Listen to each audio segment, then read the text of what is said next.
ഉഷ ജോസഫിന്റെ വയറ്റിൽ നിന്ന് ഇന്ന് കത്രിക ശസ്ത്രക്രിയയിലൂടെ പുറത്തിറക്കിയ കത്രിക ഒടിഞ്ഞ് 2 കഷ്ണമായിട്ടാണ് കിട്ടുന്നത്. സ്വാഭാവികമായും അവർക്കുണ്ടായ ബ്ലീഡിങ്ങും മറ്റുമൊക്കെ ഇതിന്റെ പേരിലായിരിക്കും എന്നാണ് നമുക്ക് മനസ്സിലാക്കേണ്ടത്. കുത്തഴിഞ്ഞൊരു സംവിധാനത്തിന്റെ നിത്യസ്മാരകമായിട്ടാണ് പോലീസിനത് കൈമാറിയിരിക്കുന്നത്. അപ്പോൾ അവിടെയാണ് യഥാർത്ഥത്തിൽ ഈ സിസ്റ്റത്തിന്റെ നെഞ്ചത്താണ് ശസ്ത്രക്രിയ നടത്തേണ്ടത് എന്നുള്ളത് തിരിച്ചറിയുക എന്നുള്ളതാണ് നമുക്ക് അവിടെ ചെയ്യാൻ കഴിയുന്നത്.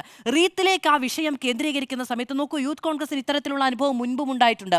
കേരളത്തിലെമ്പാടും നടന്ന് മുഖ്യമന്ത്രിക്ക് നേരെ കരിങ്കൊടി വലിയ പ്രതിഷേധം.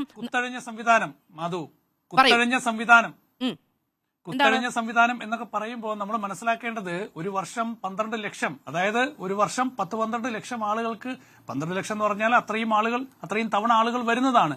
അത്രയും പേർക്ക് ചികിത്സ നൽകുന്നു, ലക്ഷക്കണക്കിന് ആളുകൾക്ക് സർജറി ചെയ്യുന്ന നമ്മുടെ മെഡിക്കൽ കോളേജുകൾ, 12 കോടി ആളുകൾ വിസിറ്റ് ചെയ്യുന്ന ഒരു ഹോസ്പിറ്റലാണെന്ന് ആലോചിക്കണം. അപ്പോൾ 1-2 പിഴവുകളുടെ പേരിൽ, ചില ആളുകൾ നടത്തുന്ന ചില വീഴ്ചകളുടെ പേരിൽ 43 തവണയാണ് കേരളത്തിന്റെ ആരോഗ്യമന്ത്രി പോയ വർഷങ്ങളിൽ റിപ്പോർട്ട് തേടിയത്. ഇത് റിപ്പോർട്ട് ചെയ്യപ്പെടുന്ന പ്രശ്നങ്ങളും റിപ്പോർട്ട് ചെയ്യപ്പെടാത്തതുമായ പ്രശ്നങ്ങൾ ഈ സിസ്റ്റത്തിനുണ്ട് എന്ന് കേരളത്തിന്റെ ആഭ്യന്തരമന്ത്രി പറഞ്ഞിട്ടാണ്, കേരളത്തിന്റെ ആരോഗ്യമന്ത്രി പറഞ്ഞിട്ടാണ് സിസ്റ്റം എന്ന വാക്കു തന്നെ ചർച്ചയ്ക്ക് കേരളത്തിലേക്ക് വരുന്നത്.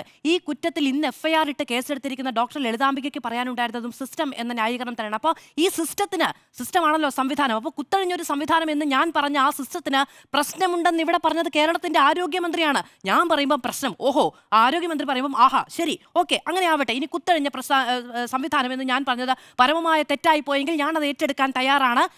അതിൽ പ്രശ്നങ്ങൾ ഉണ്ടെന്ന് പറഞ്ഞത് കേരളത്തിന്റെ ആരോഗ്യമന്ത്രിയാണ് എന്ന് ഞാൻ വീണ്ടും ആവർത്തിച്ച് പറയാൻ തയ്യാറുമാണ്. ഇത് നോക്കൂ, ഞാൻ പറഞ്ഞു വന്നത് എന്താണ്, ഒരൊറ്റ നിമിഷം, ഒരുപാട് മനുഷ്യരുടെ ആശ്രയമാണ്, അതിന്റെ വിശ്വാസത്തെ തകർക്കരുതെന്നാണ് ഞാൻ പറഞ്ഞത്. ഒന്നോ രണ്ടോ ഡോക്ടർമാർ വരുത്തുന്ന പിഴവുകൾ, അല്ലെങ്കിൽ ഏതെങ്കിലും ചില സ്ഥലങ്ങളിൽ വരുത്തുന്ന ഒരു പിഴവുകൾ വെച്ച് ആ ഒരു സിസ്റ്റം മുഴുവൻ കുളമാണ്, ആ സിസ്റ്റം മുഴുവൻ തകർന്നു കിടക്കുകയാണെന്ന് പറഞ്ഞാൽ നാളെ എങ്ങനെയാണ് ഒരു സാധാരണക്കാരൻ വിശ്വസിച്ച് ഈ ആശുപത്രിയിൽ പോകുന്നത്?